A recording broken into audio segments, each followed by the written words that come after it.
So it's not I don't want to communicate with you. I don't care about you. I don't give a fuck. It's, I cannot have this conversation. I have definitely experienced that myself. Like I've had moments of much more intense stonewalling where like I'm so overwhelmed by emotion or triggered by something that like everything in me wants to respond, but I'm so shut down, I just can't.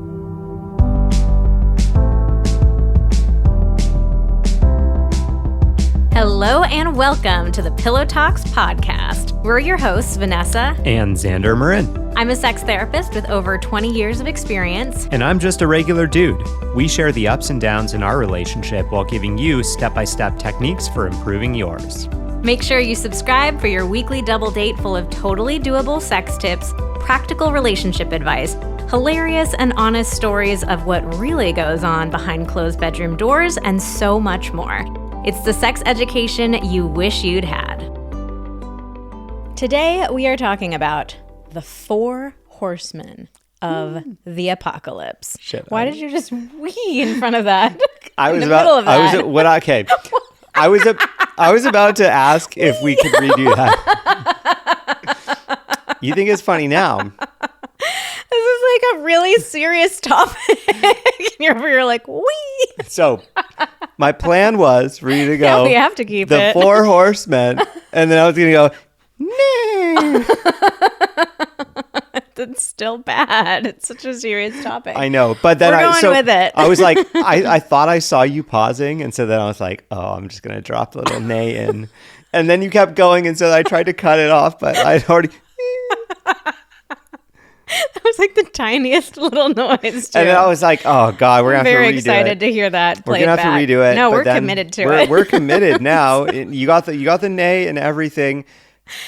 So today we are talking about the Four Horsemen of the apocalypse, which are four of the worst behaviors during communication and conflict that may be ruining your relationship. So the Four Horsemen are the creation of John Gottman. He is a legendary relationship researcher. He's been doing this work for decades, and he is able to predict with over 90% accuracy whether or not a marriage will end in divorce. That's like one of his famous taglines. And I think he says he can even do it in like the first 15 or 30 minutes of a conflict. Like, it's wild how accurate these specific behaviors are at predicting whether or not a couple is actually going to be able to stay together. So of course, like, communication is this huge topic. There are so many rules about communication and so many tips and ways to do it and not do it. But we wanted to do an episode breaking down these four specific horsemen because they are so freaking powerful. So in today's episode, we are going to tell you what those four horsemen are, how to know if you're doing them, and what to do to have better communication and save your freaking relationship. But first, we got to do our review of the week. Answers questions I didn't know I had. So happy I started following after stumbling across this podcast. Very thoughtful topics, and Vanessa and Xander really break things down. I appreciate how direct and down to earth they are, and every episode has something super interesting. Plus, it usually answers questions I didn't even know I had. Thank you for this delightful review. We picked this one because we loved that this person stumbled across the podcast. Yeah. And this is exactly why these reviews are so valuable. Like, when you are looking for a new podcast, you're looking at those reviews because you're like, I don't know these people. Is this podcast any good? Why do they neigh in front of their episodes? If there's like a 3.5 star, 2.5 star, like, you're probably not going to want to waste your time listening to it. Who wants a mediocre podcast? So we really rely on you guys to support Pillow Talks, help us continue to grow, reach new couples, and that's why we are so appreciative of you taking 60 seconds to leave a review. So here's how it works if you've never done it before. Go to the main Pillow Talks page on Apple Podcasts, scroll to the bottom, and you'll see the review section there. So take just a few seconds to leave a review. This one was just a couple sentences. I'm sure it didn't take that long to write.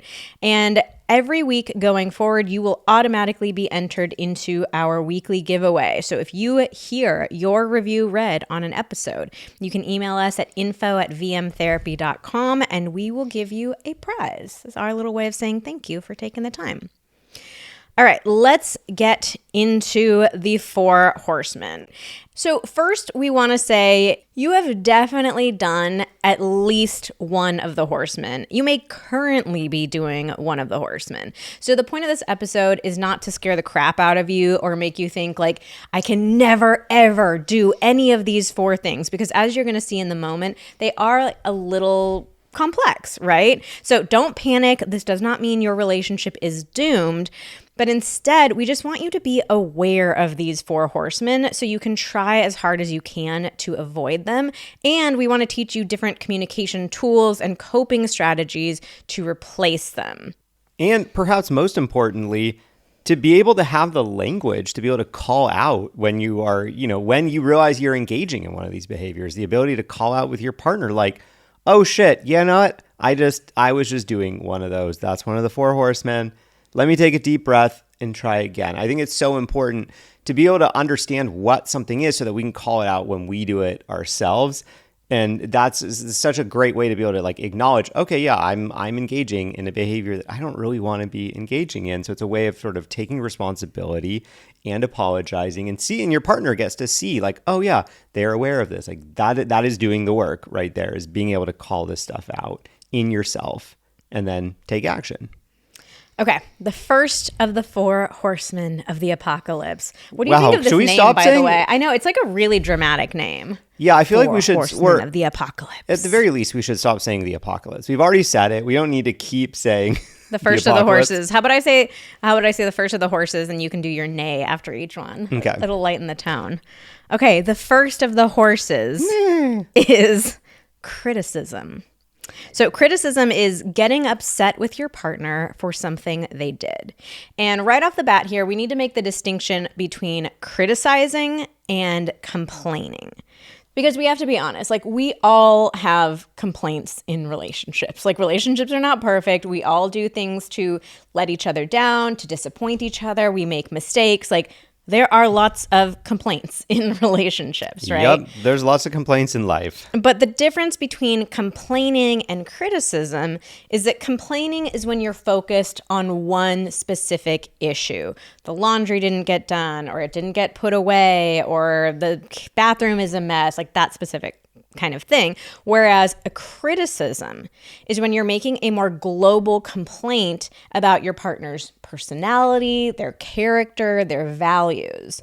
So the complaining is like about the action itself. The criticism is like this deeper, cutting to the core of somebody type of thing. Okay, so let's give an example, because I think this really comes to life when we bring it to life with example. It does come to life when we bring it to life. You are correct. Yeah. We're not stopping. We're not cutting out any of these little outtakes here. We're just going to keep going. Are you complaining about my language? No, I am delighted by your language. Great. Great. All right. We're just going to roll through. Okay, give me your example. Okay, so the example Bring it to life for us. I'm going to bring it to life. Just you wait. Let's say that it is our anniversary and I forget about our anniversary, right? So, have you ever forgotten about our anniversary? No, I haven't. Thank God. You'd be in big trouble. I would. Big trouble. Oh, is that like the threat of a complaint or a criticism? The fifth horseman is the threat. You're in big trouble. Great. Okay. So I forgot about the anniversary, right? Now, Vanessa has a couple of options with how she shares with me how she feels about that, right? So a complaint could be, Vanessa goes, you know what? It hurt my feelings that you forgot about our anniversary this year. And that's some really specific language right there that we will loop back around to in just a second. Yeah, I mean, she could have done it worse and just been like, hey, you forgot about our anniversary. Mm-hmm. She takes responsibility for her feelings. Hey, it hurts my feelings that you're forgetting about this. But, so that's a complaint. It's also a complaint if it's just like, hey, you forgot about our anniversary. Now, she could also take it up a notch, and she could be like, you forgot about our anniversary. You never remember anything important. Or like, do you even care about our relationship? Like, you don't care about our relationship. You're always forgetting stuff. And that would be criticism, because she's taking this one issue And she is turning it into a referendum on my character. She's telling me who I am. You're someone who doesn't remember things. You're somebody who doesn't care about our relationship. So sometimes criticism can happen when you start kitchen sinking. So if you haven't heard that term, it's like when you start arguing about one thing and then you throw in everything but the kitchen sink, right? That's everything but the kitchen. Absolutely, everything but everything the and the kitchen. kitchen sink. No, it's everything but Everything the but the kitchen kitchen sink. sink. I like everything and the kitchen sink. That's a Throw that really sink on in there. That's really taking it to the extreme. So when you throw in everything but the kitchen sink, it's like, you start off talking about the one thing and now it's like, and you do this, and you do this, and you also do this. So it's not just like, oh, you forgot to grab the milk at the store. It's like, just like you also forgot about the kids' baseball practice last week and the dentist appointment the week before that. You're like looping all these other things into it too. Yeah, like you're turning it into a story or a pattern. Like you're creating this pattern and then making a judgment. Like, oh, you did this, this, this, and this. Oh, you must just not care at all. Yeah, you're a forgetful person. You don't care, all that kind of stuff. So you're talking more about their personality rather than these individual specific actions. So criticism is probably the mildest of the Four Horsemen. And like we said just a few minutes ago, like this, we all do these things from time to time. I don't think there's a single person who's ever been in a relationship and not criticized their partner. Like I have absolutely criticized Xander plenty of times. He has criticized me plenty of times. So again, this is not a like, if you ever do this one single time, the relationship is doomed. But it is something that we really need to keep an eye out for because it can worsen and it can lead to some of the other horsemen, which tend to be worse. The other thing about criticism is it tends to be the first of the four horsemen to emerge. And like I was just saying, like it emerges first and then the other ones tend to follow out of that. It kind of creates a bit of a snowball effect that we'll get to when we talk about the other three. So let's talk about how do we stop criticism? And I think it's really important to acknowledge, like, it's very easy to go to a critical place. Like, most of us are just overwhelmed, we're stressed, we're tired, and it's really easy to get irritable and frustrated with your partner. Also, we're all human and we all forget things often and, aren't necessarily like on our best behavior all the time. So all that being said, it's very easy to go to a critical place with each other. Also, as humans, one of the ways that we have evolved that is a survival mechanism is we are really, really good at identifying patterns. So when we start to see something happening, like disparate things, our brain is wired to identify the similarities in things that happen. And so you could say in some ways we are hardwired to maybe not to be critical per se, but to start to be critical to the first half of it, which is creating the pattern, like seeing what the narrative or the pattern or the trend is. And so once that feels like it's right in front of our face, and watch I said feels like, because, just because we are perceiving something doesn't mean that that is actually how it is. Yeah. Like us being able to identify patterns has been really great for us surviving out in the wild. But sometimes when we are sort of in captivity, so to speak. In captivity, wow. In the captivity of our houses. Okay, so how do we stop it? So first thing is you want to make sure you're calm before approaching your partner.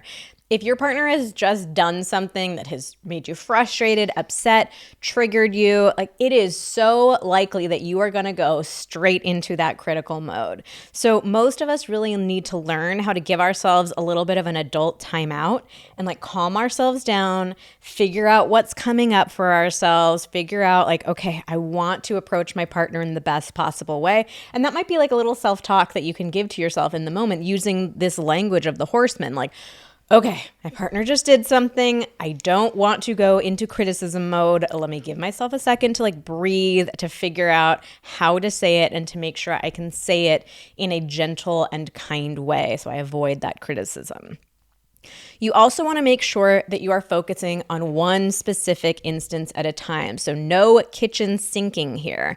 And I think for a lot of us, the lesson that we need to learn is how to speak up sooner and more frequently. Yeah, because I just thought of this as you were describing that. It really feels like we are so much more likely to jump to criticism when we haven't complained correctly. Yeah. Like, it's better to complain early than to criticize later, because so many of these criticisms come from basically unresolved complaints, unvalidated complaints, like unshared, uncommunicated complaints. And so when we are just sort of like trying to be cool when stuff is happening that isn't feeling good, and we're not sharing that we're not feeling good, we're holding it in, then those things build and build, and our brain goes, oh, this doesn't feel good, and I'm identifying patterns, like I'm a detective and I'm putting all the pieces together, and all this. Is that your detective voice? Yeah, and all of a sudden, what is that accent? all of a sudden they do one more thing and I just snap.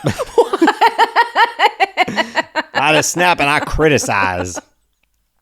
Like a down south, quick aggressive. On the criticism trigger. My God. You know what? Chauncey really perked up just then, our dog, who absolutely speaks with a Southern accent. Apologies to all of our listeners in the South. I know that was a terrible Southern accent. All right, continue though. You were making a really good point. Yeah, that we need to, if we're not bringing these things up, we need to complain more so that we criticize less. Yeah, be a better complainer. Be a better complainer. I mean, I would say criticism is born from unresolved complaints. Ooh, interesting way of putting it. It's the Xander methodology. Yeah, I mean, I do think that there are a lot of people who have the tendency to bottle up their feelings because let's be real, like we don't get any sort of education on how to deal with our feelings. Most of us are like, I don't know what to do with that. And we're so freaking overwhelmed and busy. It's like, I don't have the time to figure out like how to say this nicely. Like I'm just, it just feels easier sometimes to bottle things up, but that never, ever works. You do have to learn how to share things in a more effective way. And that brings us to our last tip about how to avoid criticism. So our tip here is to focus on your experience and your feelings instead of your partner. So this language of like complaint versus criticism, that is Gottman's. And I don't love the word complaint. Yeah, because I think that has a negative implication. Exactly. Like no one wants to be a complainer. Yeah. It's almost like we got to re-own that word, like take ownership for it. Like, screw it. Yeah, I want to be an effective complainer. Yeah, so I think instead of complaining, maybe I'd lean more towards something like sharing what your experience or your feelings or your needs are with your partner. Because the vast majority, I would say like 99.9% of the time, when you're complaining to your partner, there's some sort of unspoken need behind it. So it's not that we're arguing about, the laundry or the dishes themselves. There's also something behind there of like, maybe it's, I feel like I'm doing all the work, or I feel like you don't see the things that need to be done, or you don't care about like helping make life easier for me, or I feel like we don't have an equal partnership. Like there's so many different things that could be under that. So it's each of our responsibilities when we feel frustrated or upset with our partner to take a moment to step back and ask ourselves like, what is it that I'm feeling right now? And what is it that I'm needing right now? And I do think this is another thing that a lot of us may not be very good at. We haven't had that experience of figuring out like, what do I need? Oh my God, like it's not just the laundry, it's something deeper.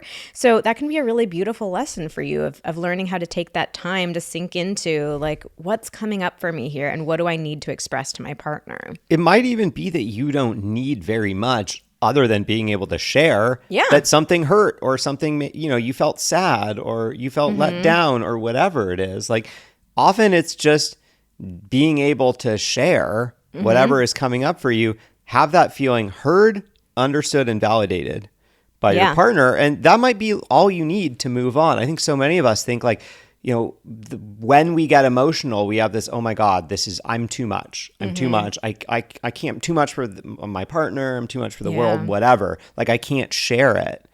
But that's like, by not sharing it, that's how these things turn into bigger things. And then, and then we start to get critical. We start to get contemptuous. We start to, have all these other behaviors Spoiler alert. that are really problematic. I mean, you guys knew that one was coming, right? So I think everyone can see the writing on the wall here. But But yeah, it's like, if you are like, God, I'm like feeling some sort of way, I don't know what I need. That could be a sign that, well, the first thing you do need is to be able to just share, to be able to get the words of those emotions out of your mouth, like get it from inside your heart and like out into the air, into the light, into where, like into the real world, like out of your head and like into real life. Yeah, so going back to the example that we shared earlier of that, like forgetting the anniversary, in that example, we wrote it as, it hurt my feelings that you forgot about our anniversary.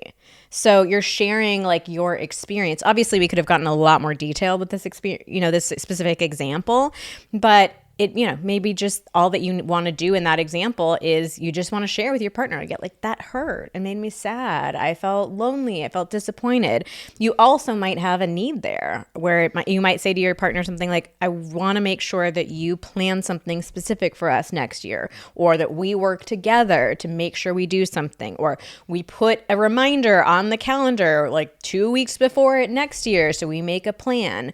So identifying like your specific need rather than just the like, you forgot, you didn't do this type of thing. Okay, let's move on to the second horseman, which is contempt. Xander spoiled it just a moment ago. So contempt is just being outright cruel to your partner. So that could be something like calling them names, ridiculing, or making fun of them. It could also be in the delivery, like being disrespectful. Maybe you have a mocking tone, you're rolling your eyes, like sighing really loudly, even making fun of like their body language. So contempt tends to follow criticism. Xander like looped them together for a reason. Like if you're in a place where you're criticizing your partner a lot, maybe they're criticizing you back, like you're going to snowball into contempt. Yeah, so kind of like, the complaints, once complaints start to become super widespread, that often turns to criticism. And once the criticism becomes widespread, it turns to contempt. And contempt is often accompanied by a sense of moral superiority. Like you're being contemptuous towards your partner because it's like, ugh, I would never do that. I would never forget that. Yeah, like, I know better than you. Yeah, exactly. So one of the classic examples of contempt that we hear about from our community is from stay-at-home moms who feel like their partner is contemptuous about her role as a stay-at-home mom. The genders could be all mixed up too, like a stay-at-home parent who's feeling like the partner who works outside of the home is contemptuous about the role of being the stay-at-home parent. So we've heard things like, oh, you had a hard day? Yeah, being in your comfortable home with the kids sounds so hard. You have no idea what it's like to have an actual job with actual responsibilities. Ooh. Right? I hope no one is saying that. Lots of people are saying that. Listening to this is saying that to their partner. I hope no one is saying that to you. And if they are, I hope you. I'm not even sure what to say, but that makes me. I feel sad all the time. Yeah. So you hear all of this in that, right? It's like the mocking tone, the superiority, like, oh, you don't even know what it's like, and really belittling and downplaying that person's role. Like, obviously, the perspective that we take is that a parent working inside the home, that's a fucking huge job with tons of responsibilities. It's not just like sitting on your ass having fun all day. Like it's something that needs to be seen and respected as hard work.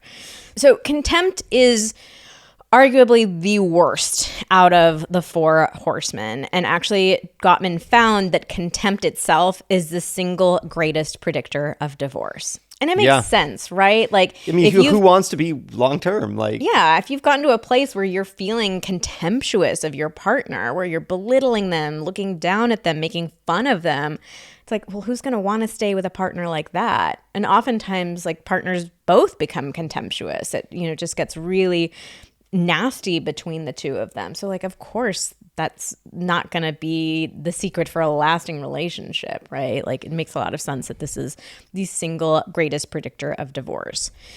So let's talk a little bit about how do we fix contempt. And this is one that I think the preventative measures are most important. So criticism is going to be your signal that Canary you might be, in the coal mine. Yes, that's exactly what I was trying to think of. I got you, girl. Criticism is going to be that canary in the coal mine of like, hey, if you don't nip this in the bud now, if you don't learn how to communicate better now, it's going to lead to contempt. Quick question. Did you say coal mine or cold mine? I said coal mine. Okay, I thought you might have said cold mine. I was like, I'm just curious because I could see how you're like, it must be cold down there. It's a cold bird. Deep down in those mines. No, I know that it's the coal mine. All right, how do you spell mine? Is it MIND or MINE? No, I know. A canary in a cold mind. No, the canary in the coal mine. So we want to catch it as soon as possible. I think it's also really important for couples to focus on creating a culture of appreciation and gratitude. Like the more that we focus on the things that we love, we appreciate, we see, the more insurance we build up against contempt and criticism. So actually a different one of Gottman's rules for relationships is what he calls like the 5-to-1 ratio. They found that successful couples had a ratio of 5 positive comments for every 1 negative comment. So we want to create that culture of us speaking positively and kindly to each other.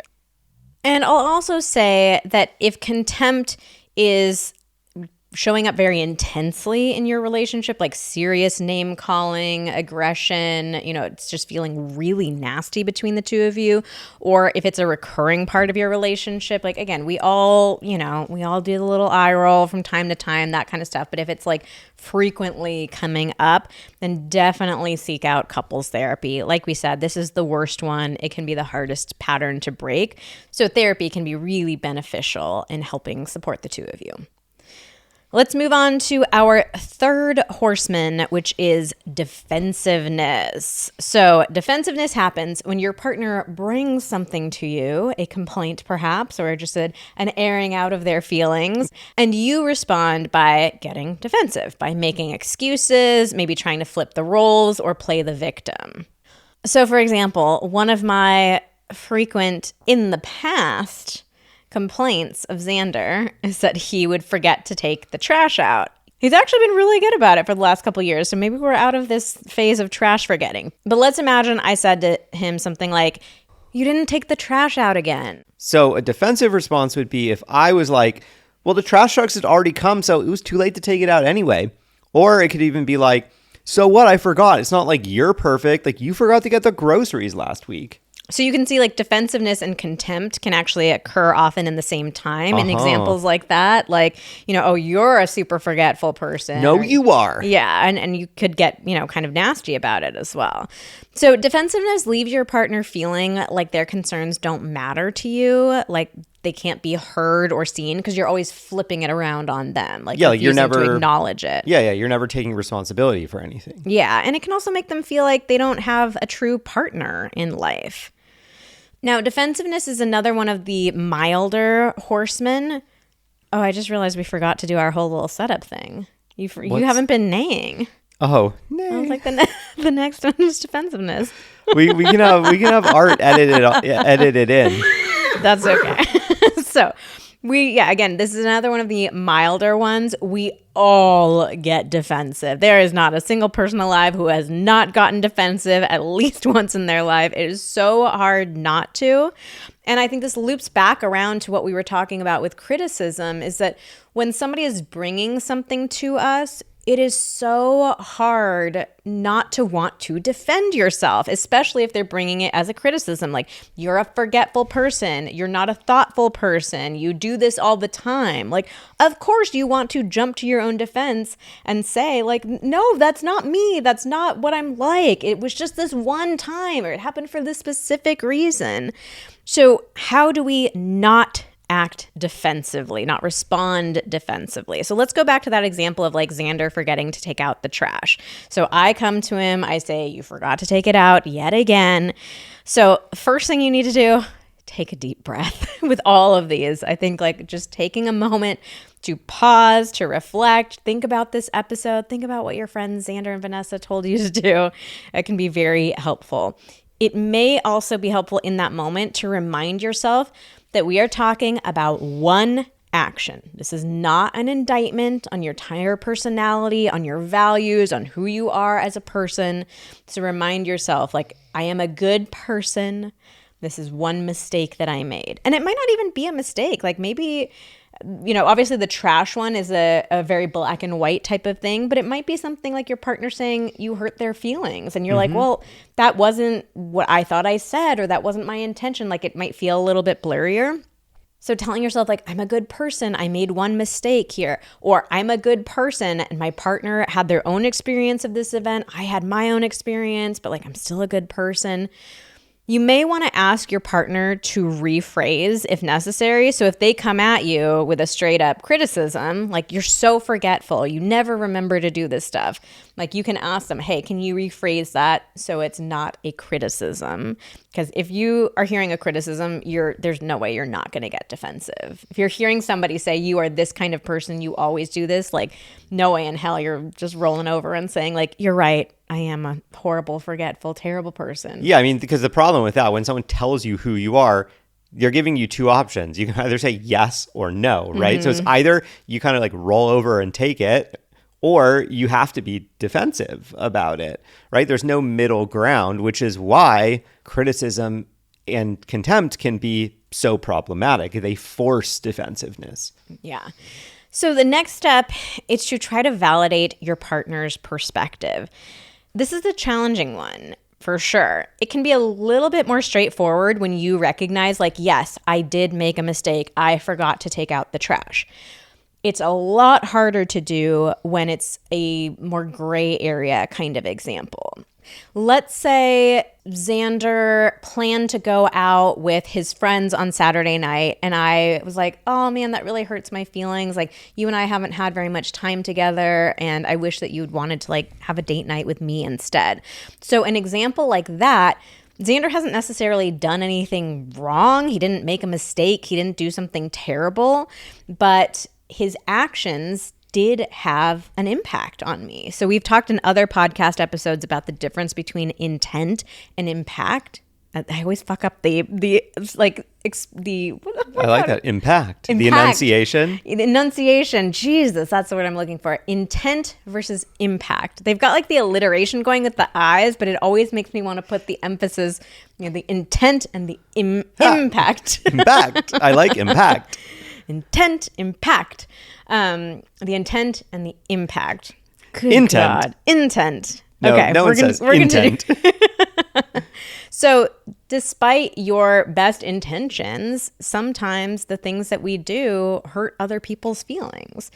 So again, in that example, Xander didn't do anything wrong, but it did have a negative impact on me. Yeah, and I mean, and also like I could even be thinking like, like it feels like she's putting all this responsibility on me. Like, oh, it was my responsibility to plan a date. She's disappointed I didn't plan a date, but she also didn't plan it. She's just as capable of asking a couple, it could have been like, well, I made this plan yesterday and like, you could have asked me to go on a date like a couple days ago or something like that. And so I could absolutely get super defensive. Oh, well, I only made this yesterday. You could have done this like a week ago. But instead, I can kind of sit there and be like, yeah, I can see how that could feel hurtful. That doesn't mean I'm a horrible person. She could have participated in planning a date night just as I could have. I decided to see my friends, which is also like my right to see my friends. And I can see it's kind of it's a bad situation. I didn't do anything wrong. She didn't do anything wrong. She feels hurt. She's allowed to feel hurt. Like, it's okay. So this is one of the hardest skills to learn in relationships, to validate our partner's experience when it is not the same as our own. And especially in these extra tricky situations where there was good intent oh my God, I can't say it. Intent. Good intent, right? But it's such an important skill to learn. So in that example, Xander could have said something like, I'm so sorry that hurt your feelings. I can totally understand that you wanted to spend some quality date night time with me and that it felt hurtful that I made plans with friends instead. Yeah, and see, I think the really interesting thing about the way that you worded that, it's I'm not taking responsibility for like, oh my God, yeah, it's 100% my job to plan date night. I didn't plan a date night.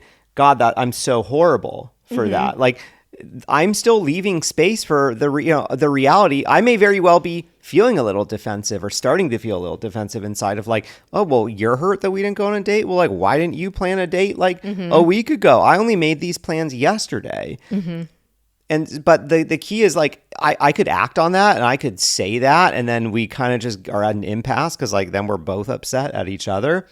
Or I could say something like that. Yeah, I can totally understand how that could feel hurtful. I'm not making any promises of like, oh, well, next time I want to hang out with my friends, I'll like check in to see if you would rather go on a date first. Like, I'm not saying any of those things. I'm not saying I'm a bad person. I'm not committing to acting an entirely different way. I'm just validating, yeah, I could see how that would feel hurtful.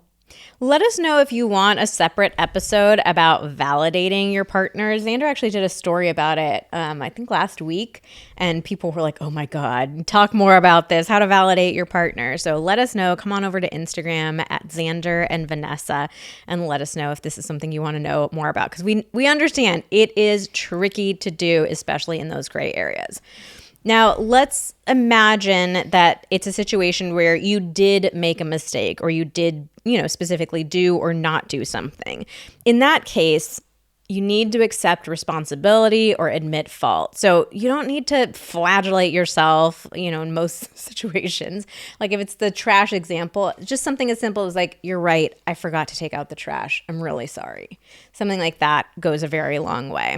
And you may also want to include a plan for trying to do better next time. You could say something like, I'm going to set a reminder to myself to make sure that I remember next week, or that I remember every other day, or, whatever it is. I'm going to set a reminder for when the trash trucks come. I'm going to set a reminder so that I make sure I'm doing it at least every day, every other day, whatever it is. Like, there's no shame in creating some reminders and accountability for yourself. Now, if your partner did something in that instance that frustrated or upset you, our tip is to address it at a different time. It's just so easy to go into that defensive mode and to want to point out something that your partner did to take the heat off of you, but that's just going to lead to a fight. So there are, of course, lots of situations where it's like both partners played a role in that. So even the example of the whole date night thing, it's like Xander was saying, like, well, you could have planned a date night too, or you could have like given me a heads up about this or whatever it is. So address that separately. In some circumstances, this might be like you want to come back to it at a totally different conversation of like, hey, I want to talk to you about something, Or if it just feels like it is part of that same conversation, what you can do is just make a clear break in the conversation. Like, okay, do you feel validated? Does this feel complete? Are we okay to move on? Because I have something I want to share with you. Yeah, what you do not want to do, because I think this is what most people do, is that, yeah, I didn't take out the trash. I'm sorry. But you also didn't remind me, or like, but I took it out yesterday, and then you had all those Amazon orders and you put all this stuff in it that should have gone in the recycling. And so it's like a lot of us go, oh, well, I apologized and then I moved on. And it's like the problem is when you apologize and then immediately call out something else that your partner did, whether you're intending it or not, it comes across as defensive. And it feels like you are making an apology and then you're immediately taking it back. So like, do not put a but after an apology. That never works. This is, I mean, I like you love watching reality TV, and I feel like I always, I'll listen for like 5 minutes, and it's like always on all the reunion shows where it's like, oh, okay, oh yeah, I'm sorry I did that, but blah, blah, blah. And it's like, 95% of apologies on reality TV are not real apologies. There's always a but. And it's so interesting. Once you start identifying this, you're going to start hearing this everywhere. And I think that's such a good way to start to internalize it, is like seeing, oh yeah, like they're basically just negating their apology all the time. And I also want to say, if you are circling back after the conversation has ended. So you're not doing the thing Vanessa just said where it's like, okay, cool. Are we ready to move on? Like, I want to cover something different. If you've taken an hour or a day or whatever, and you want to come back to the conversation, I think the really important thing to do is to say, hey, I want to talk about something that I've been thinking about following the conversation we had yesterday about you feeling disappointed that I went out with my friends instead of us having some time. And I just want to be really clear. I still completely understand how you're feeling. I want to make sure that you still feel validated in that. I just want to share some things that I've been thinking about following that conversation. And, I'm kind of wondering hey, should we both do a better job maybe of planning date nights? Or I noticed afterwards that it felt a bit like maybe you were putting some of the onus on me for being solely responsible for date night, when I wonder if that's something that we could both do. So I think the key is that you're not circling back to the conversation and trying to take away your apology. I think the first thing you want to do is acknowledge, hey, everything I said in that last conversation still stands. I still stand by all of that. And I've been thinking about it, and there's some additional things that I want to cover. Now, defensiveness in particular is a really great one to call out in the moment, because I think this is the one that's going to happen the most often. So now that you have this language, you can say in the moment, like, oh man, I just got so defensive there. Hold on, let me try that over again. Because the reality is you can never fully cut defensiveness out of your relationship, even if you are totally aware of all these things. And the goal can be, I want to not act defensive. I want to take a breath. I want to validate my partner's perspective. I want to accept responsibility. You can't always do that. So it's going to come up. And I say that because I will absolutely call myself out here. Of all the Four Horsemen, defensiveness is definitely the one that comes up for me the most. And I want to be really clear. I do everything I can to try to not be defensive. And I think that very often I succeed in that. And the reality is that, I'm not 100% with it. But the key is being able to identify it as quickly as possible. It's not like, oh my God, I'm a horrible person because I got defensive. It's like, hey, I'm feeling that defensiveness coming up. And I know that I just responded to Vanessa in a way that was defensive. And I can identify that. So I get to call that out. I have the opportunity to do better now. So I'll be like, hey, you know what? I'm so sorry. That what I just said right there was super defensive. I was feeling really defensive, and I didn't like the way that sounded. And I didn't like the way that felt. Let me try again. I'm going to take a breath and try again. And then you have the opportunity to do it again. Then of course I would prefer to never respond defensively. But the reality is I have patience with myself. I know that it's going to happen sometimes despite my best intentions and my best efforts. And so I just do the next best thing, the next right action, which is to acknowledge it and to try again. All right, and let's wrap things up with our fourth horseman, which is stonewalling. So stonewalling is when you shut down or you stop responding. So you're emotionally withdrawing, and sometimes you might even physically withdraw. Like if you've ever had a partner just walk out in the middle of a fight. Now, Xander just confessed the horseman that he is guilty of most often. Stonewalling is the horseman that I am guilty of the most often. And I do the horsewoman. I do a little variation, a stonewalling light, which is... Or are you just getting defensive here? I often, when we are getting into a difficult conversation, I will often start doing things. So that's another way of stonewalling, acting busy or engaging in obsessive or distracting behaviors. And I struggle with this a little bit because sometimes it feels like being able to do something or have movement actually contributes to me being able to process a conversation and respond better. Like when Xander and I are walking, I'm a fucking communication pro. I feel like just having that movement makes it so much easier for me to be a good communicator.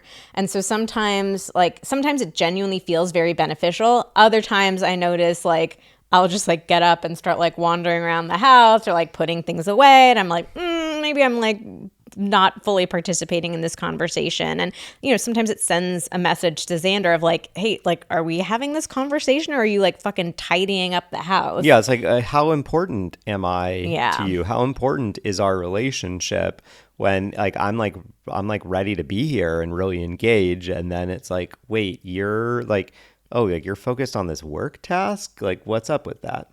Yeah. So I think for me, the task that I'm doing matters. Like sometimes it is a beneficial way of helping my communication. Other times it is a form of stonewalling. So like Xander was saying, stonewalling sends your partner the signal that you're just not there with them. You don't care. It's something that tends to develop over time and often in response to contempt. Stonewalling has been shown to happen most often with men, but as is the case with me, like it of course is possible with women and people of all genders. So here's the interesting thing about stonewalling. It might seem very cold, like, wow, I'm pouring my heart out to you, or I'm crying in front of you, and you're like stone-faced or not responding or clamming up, giving me the cold shoulder. But what is actually going on for a person who is stonewalling is that they are emotionally flooded. They are so filled with emotion that they are not capable of communication. So it's not a, I don't want to communicate with you, I don't care about you, I don't give a fuck. It's, I cannot have this conversation. I have definitely experienced that myself. Like I've had moments of much more intense stonewalling where like I'm so overwhelmed by emotion or triggered by something that like everything in me wants to respond, but I'm so shut down, I just can't. And it can feel like this really like a hole you get stuck in that you just can't dig yourself out of. And I'm very conscious in those moments. Like I can hear a different voice in my head saying like, say something, respond to this, don't clam up. But the feeling in the moment is just so intense that I can't overcome it. Mm.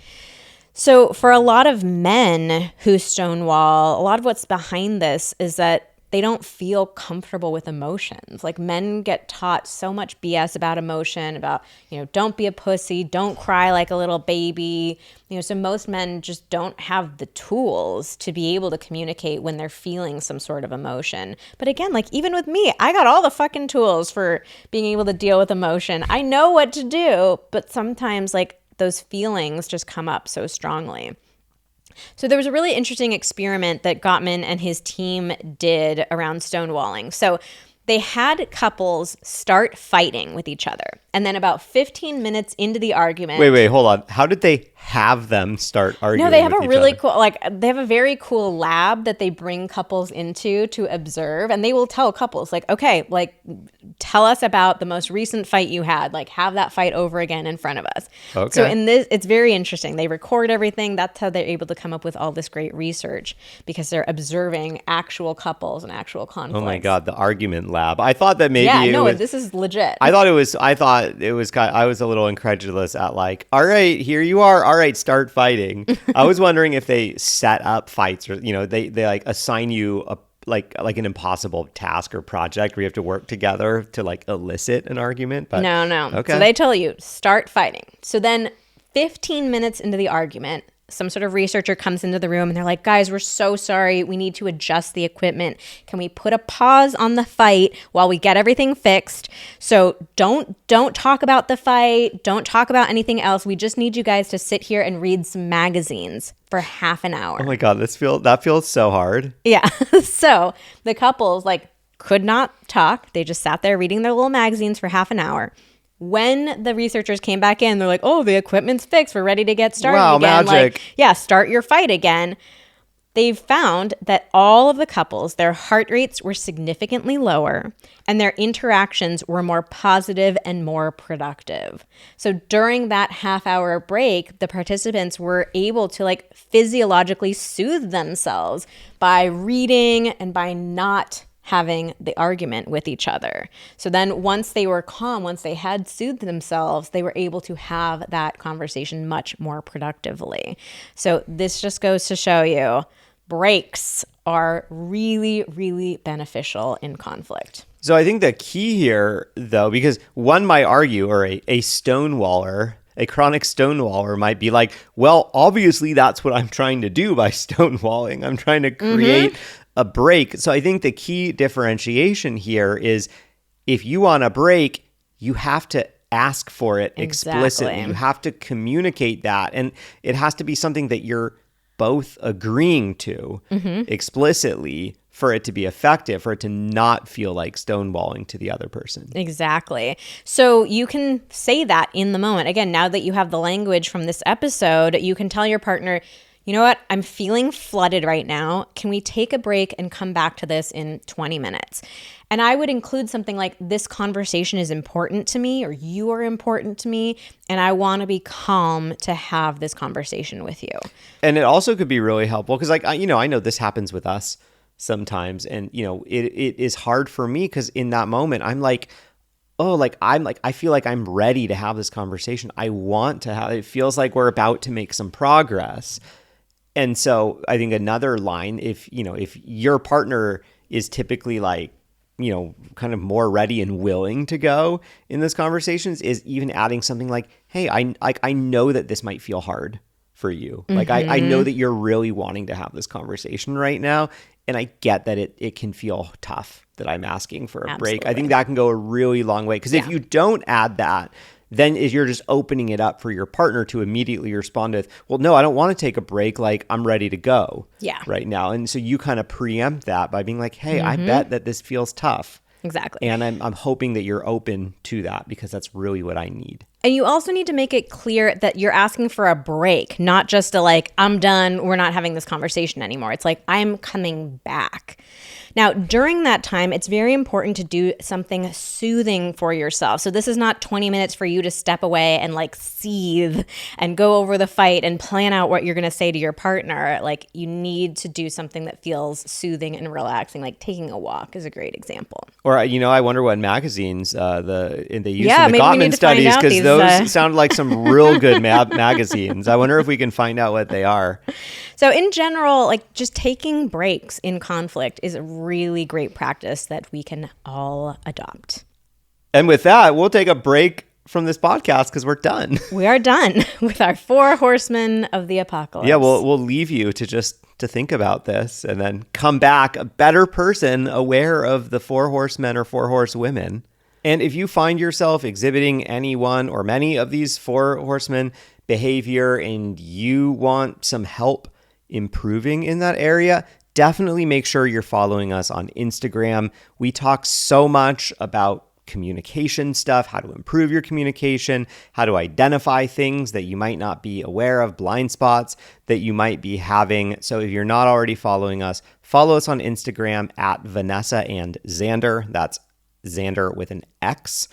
And yeah, we would love to have you in our Instagram community. Our stories is where we are just always talking about new stuff every day. So make sure you watch those stories.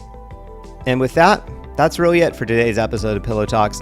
Thank you so much for listening. Join us again next week when we are back with you asking us anything about our experience in couples therapy.